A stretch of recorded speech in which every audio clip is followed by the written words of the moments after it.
And what are you working on now? What's next for you I'm working. that you can talk about?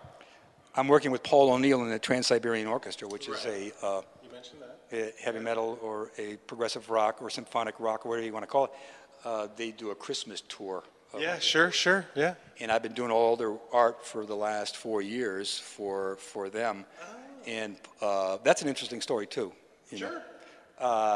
I'm wrapping Christmas presents at home. You know, I make a big thing about that, with Gene, and going through all the Christmas music, Frank Sinatra, you know, and I kind of reached down behind my CD rack, and I says, "What the hell is this? The Trans-Siberian Orchestra. It's still in cellophane. Yeah. Somebody gave it to me. I don't, a couple of years back, and this was like 4 years ago.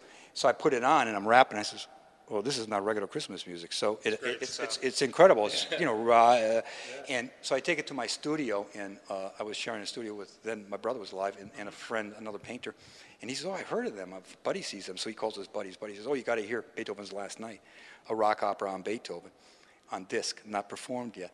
So I go get that. That just knocks me out. So I'm, again, doing my stay up till 3 o'clock in the morning, do this kind of like thing, let it obsess me. Yeah. So I come out of my stupor with a pile of art like 6 inches thick on Beethoven's Last Night, and I show it to Jean, and I say, we got to do something. Should I do something with this?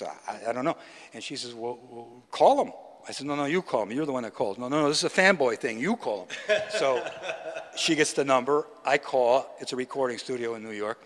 And the guy answers, Paul's not there, and he says, well, I'll give him the message. Next day at my studio, the phone rings, and a voice comes on. Is Greg Hildebrandt there? I says, this is him. He says, I couldn't believe you called me. It's Paul. Right. He's like totally like shooting through the ceiling. He's your fanboy. Since the Lord of the Rings. Since the Lord of the Rings days. So we're these two fanboys bouncing off each other like maniacs. And it started that way. And we have this intense, a relationship.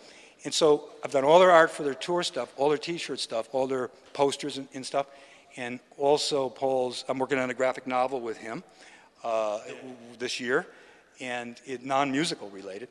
I'm also working, Paul's got a couple of shows written for rock opera for Broadway, possibly for Las Vegas. I'll be working with him on those, doing design and whatnot. Right. So that's a huge direction for me right there. That kind of looks like my year right now. Particularly that graphic novel. I'm really looking forward to that. Oh, that's great, and so are we. Thank you very much. Thanks, Greg. That's a real pleasure. Here at the Montclair Art Museum with Greg Hildebrandt. Greg, we're respectable. Isn't it amazing? It's overwhelming. We're respectable. It is. It's overwhelming. I remember it was all crap. It was garbage. You threw this stuff away. Nobody would ever think of it as museum-worthy material. It was like the thought was never there. To bring that idea up, you would be excommunicated from the art establishment.